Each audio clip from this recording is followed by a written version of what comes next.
अपना बेटा के बियाह में बोलायब ननदो। अपना बेटा के बियाह में बोलायब ननदो।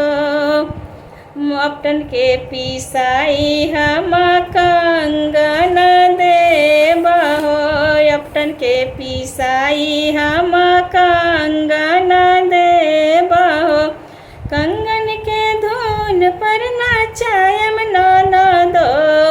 कंगन के धुन पर नाचायम ननदो।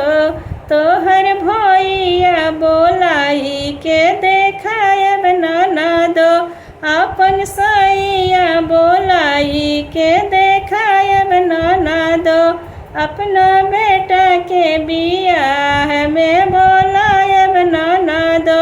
अपना बेटा के बियाह में बोलायब ननदो। मटी के कोड़ाई हम लहंगा देबहो। मटी के कोड़ाई हम लहंगा देबहो। लहंगा के धुन पर नाच लहंगा पहनाई नाचायब ननदो। ननद सिया बोलाई देखायब ननदो। लहंगा पहनाई नाचायब ननदो। ननद सिया बोलाई देखायब ननदो। अपना बेटा के बियाह में बोलायब ननदो। अपना बेटा के बियाह में बोलायब ननदो। बेटा परीछावन हम पायल देबहो।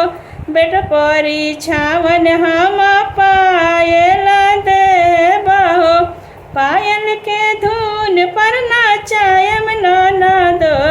पायल के धुन पर नाचायब ननदो। अपना जिला जवार के देखायब ननदो।